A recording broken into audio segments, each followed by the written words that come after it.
මේ මම ඉන්නේ මේ ෆූකට් වල තියෙන ටෙම්පල් එක මේක මංකි ටෙම්පල් කියලා. කියන්නේ මොකද මේ? මේක ඇතුලේ පාරිශය ඇතුලේ මේ වඳුරු ගොඩක් ඉන්නවා. ඒක නිසා මෙතන ටූරිස්ට්ලා එක්කගෙන එනවා. මේ වඳුරු පෙන්නන්න තමයි එක්කන් එන්නේ. සතපෙන බුදු පිළිම වහන්සේ නමක් මෙතන තියෙන පිළිමයක් තියෙනවා. ගල් ගුහාවක් ඇතුලේ සම්පූර්ණ තියෙන්නේ බලන්න පුළුවන් මේ.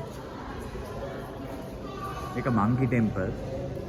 බලන්න උඩ වවුලෝ ඉන්නවා.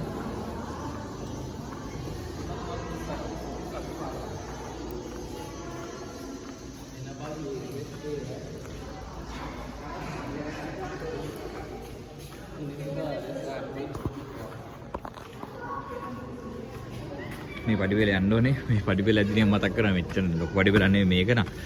නමුත් බටු කේව්ස් තියෙනවා මැලේසියාවල. ඒකෙත් ලොකු පඩිපෙළක් තියෙනවා. පාට පඩි තියෙන. උඩ බලන්න පුළුවන්. ලස්සන ගල් ගුහාවක් ලෙනක් වගේ. ඇත්තට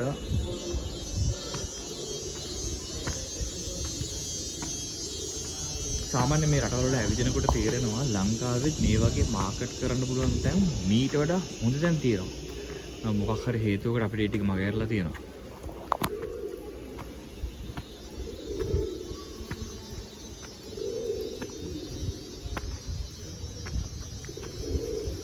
මම ආව පාර පෙන්නන මෙතනින්. මම මේ ටික තමයි ආවේ. දැන් මම උඩට යනවා.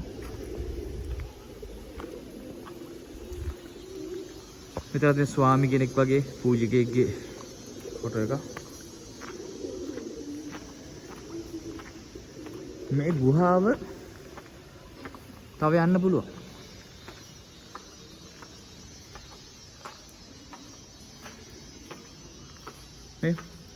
මේ ඇතුළටම යන්නත් පුළුවන්. මේ පාරවල් තියෙනවා තව.